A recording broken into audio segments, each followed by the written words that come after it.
everybody. Welcome to Perspectives. Glad you could be with us today. Beautiful day outside if you stay inside, but if you get out there, you're going to find small kids blowing into the fence because the wind is really, really roaring through Oklahoma today. We're going to begin today with Reuben Gant from the John Hope Franklin Center for Reconciliation. Good to have you.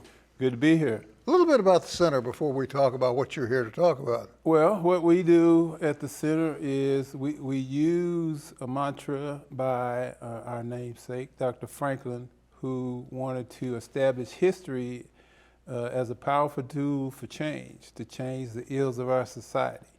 And so we honestly believe in the adage that knowledge is power. And we don't know what we don't know. But the more we know, the more we can do.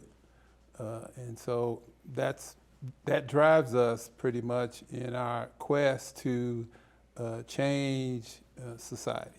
You know, a lot's been done, but there remains a lot to be done, doesn't there?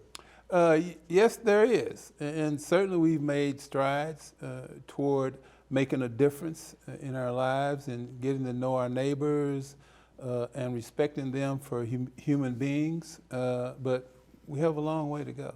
I've been really amazed at some of the interviews that I've seen and some that I've heard of folk who were around shortly after the murderous riot that occurred in Tulsa. And you know, it's amazing to me that a lot of folks don't know about it.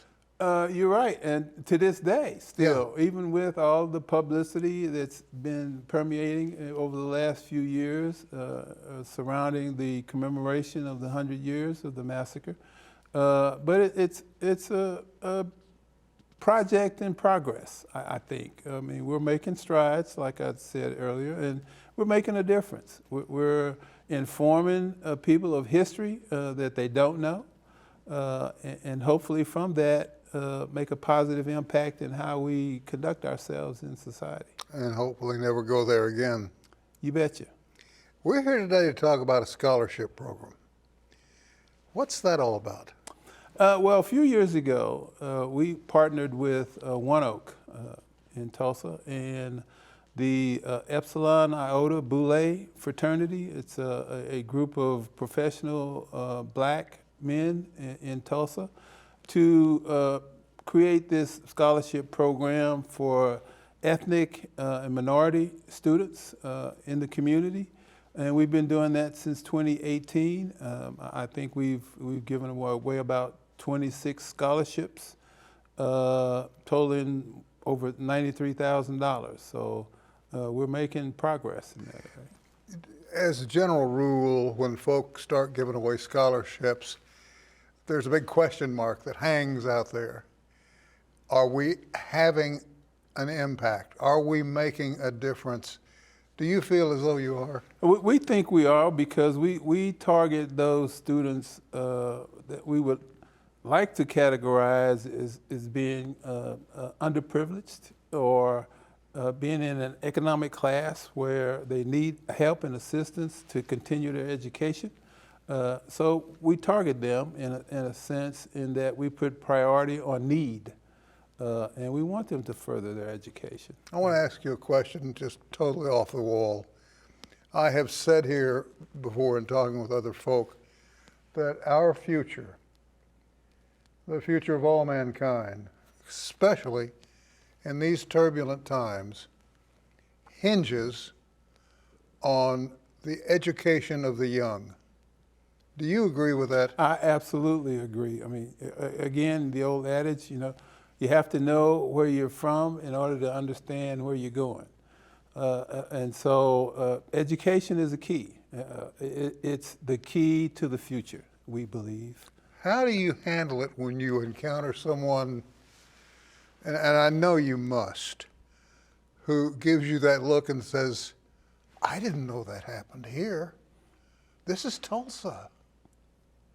I hear that a lot, absolutely, but we don't live in a cocoon here. I mean, what happens here certainly has been magnified because of the gravity of it, but certainly it's not the first riot that has occurred in the United States.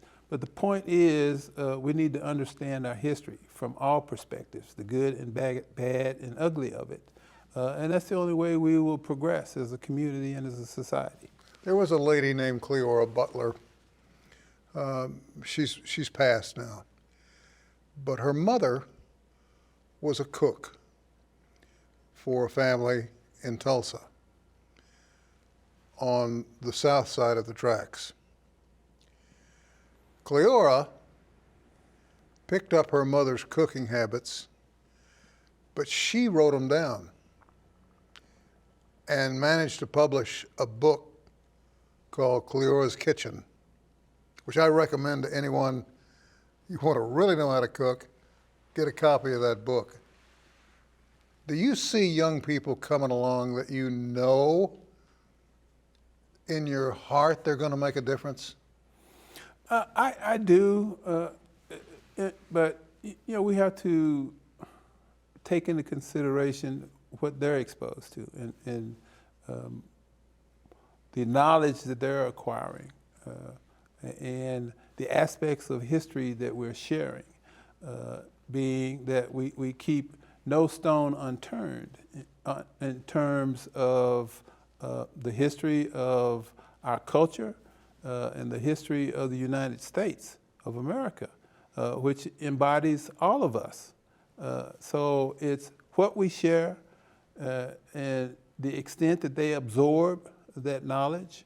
And we like to say to them, let's listen, learn, and take action to make a difference. You know, I had the privilege of knowing, well, I got to know him really well, the late House Speaker Carl Albert, before he died. And he told me a story about the day that Dr. King spoke on the Mall in Washington.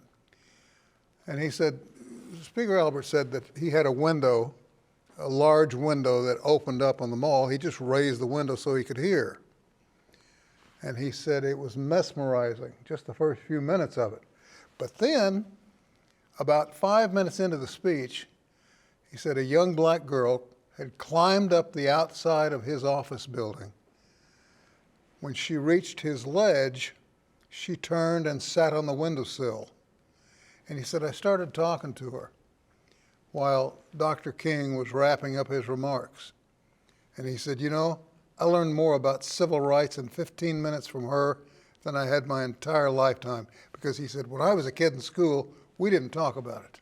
Absolutely, and that's key to our mission. Our mission is sharing the story, telling the story, being able to share the experiences and traditions of your culture. Cultures getting to know other cultures and developing a mutual respect in that sense.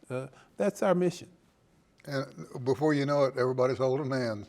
Well, I hope that is the case. Hey, Reuben, I want to thank you for coming by and keep us posted on things that develop. I am absolutely delighted to be here and be glad to come back. Where do they apply for the scholarships? They go to either our website, which is jhfcenter.org, or they can go directly to the tcf.org website and fill out our application. Well worth your time. Reuben Gant, thank you, my friend. It's good to have you back. My pleasure. We'll do it again. Thank you. Short break. We'll be back with more right after this.